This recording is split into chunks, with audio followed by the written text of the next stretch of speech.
do want to quickly just talk about a couple of transfer rumours that are doing the rounds. My best friend, Fabrizio Romano, has said that we have watched Jamie Gittens of Borussia Dortmund multiple times this season. And that, to me, is quite an exciting link. Now, obviously, we were very disappointed that we didn't go and try and sign Kvicha Kvaratskhelia, allowing PSG a free run at him. But if you're not going to get Kvaratskhelia, you wouldn't go very far down the list of potential left-wing additions before you got to Jamie Gittens' name. This lad is a 20-year-old flying winger who's one of the best dribblers in Europe and has been outrageously good for Dortmund this season. 11 goals in 27 games so far. This is his breakout year. Like, he'd been more of a kind of squad rotation player the last few seasons. Last year, he started to establish himself. This year, he's really taking on a starting role. And the production is there. The talent is there. The off-ball work rate looks like he's there. There's a lot to like about him. And, you know, the left-wing position is not necessarily a position of weakness for us because Cody's having a good season and Lucho's having a good season. But it is expected that Diaz could depart in the summer.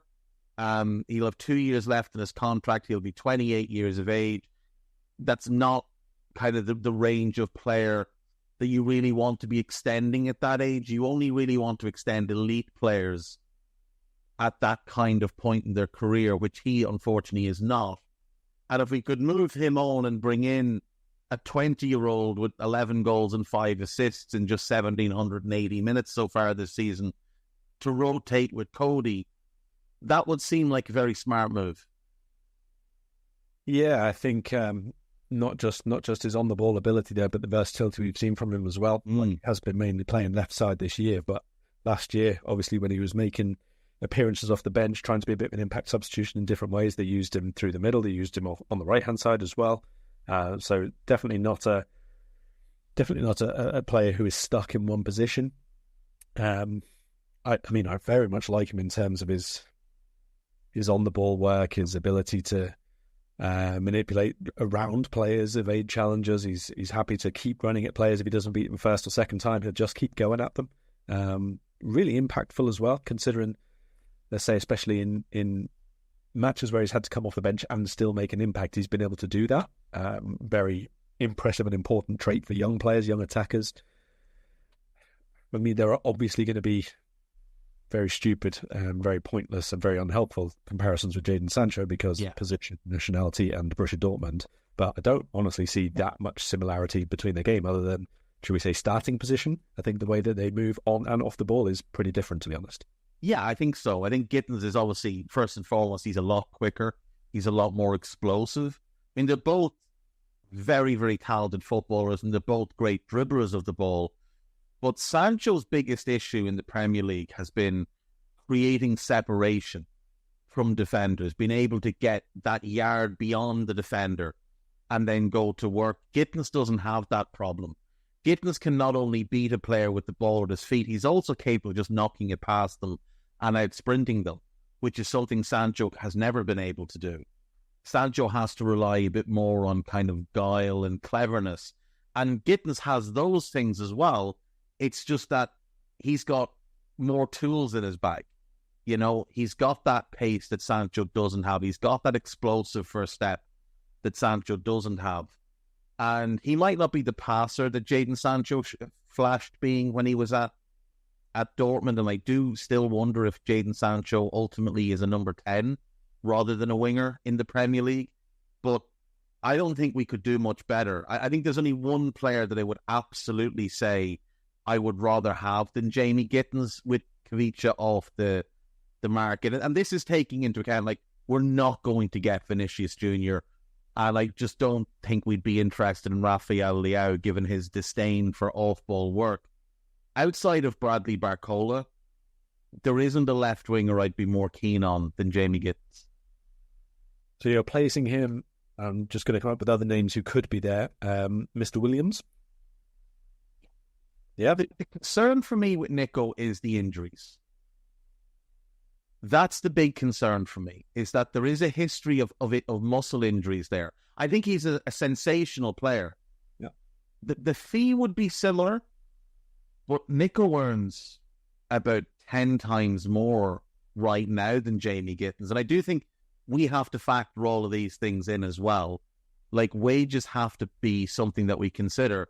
And Nico's on, like 200 grand a week as things stand. He might take the same money to join us, but he's not going to take less. Whereas for Jamie Gittens, if he got half that money, it would represent 5 times the wages he's currently on. And although there are a number of other, should we say, ball carriers in the wide areas who could be compared or contrasted or whatever, let's go for a completely different type of player. Someone like Morgan Rogers, who has played left side, and I know you're a fan of. I do love Morgan Rogers. The problem I have with Morgan Rogers is, like, I could see Villa saying we want 75 million for him. Yeah. And I don't think you could say, oh, that's a bit over the top, given some of the other prices that have gone around. I think Morgan Rogers is outrageously good. The one concern I have about Rogers is I think if you tether him to the left wing, I think you limit his impact. Like, I do think he's a player who's great when he starts wide, but he wants to drift central frequently. And that's where he really does impact the game, is little pockets of space behind a defensive midfielder, in front of a centre-back, or even just dropping into the midfield itself and getting turned and running at a scrambling defence. Whereas I don't feel he's as impactful if he's headed to the left wing, and when you give him the ball, he's got a quick fullback right up against him straight away. He can get that separation, he can beat that man, but that fullback will have a bit more recovery pace and just continue to nip away at him.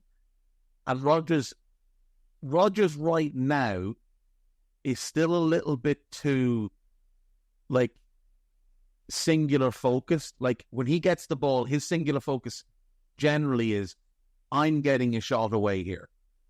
Whereas with Gittens, I do think he's more of a winger, a facilitator than Rogers is. But they're both tremendous. But I would go Gittens again. The price, not buying from a Premier League rival, makes it a bit of an easier deal to do. And he's a little bit younger. And I think he's got the same, if not more, upside.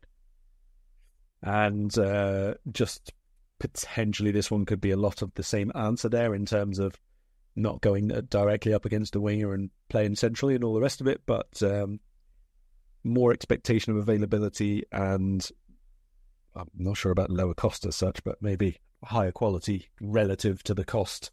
Florian Wirtz. See, I don't love Florian Wirtz as a winger. If we buy Florian Wirtz, I would want him as the 10. Okay. Which would mean Dom goes left wing. And I'm fine with that. If you tell me that's the play, that we go Florian Wirtz as the 10 and Dom as the left winger, as long as we've also improved that holding midfield role with, a Carlos Baliba type or whoever, a Tchouaméni, whoever, that's okay with me.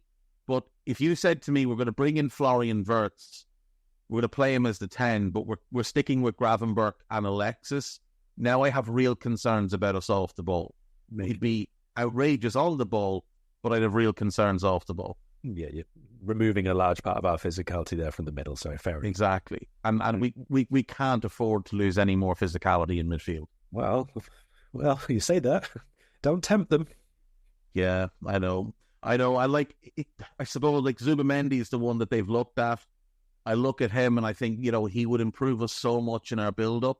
I thought against Brentford we were screaming out for Zubamendi because there was just so much sterile sidewards and ponderous backwards passing and putting your foot on the ball and waiting and, like, nobody taking real responsibility. Alexis was trying to be everything all at once. And it's the same thing we saw against Forest. We just weren't able to open them up properly.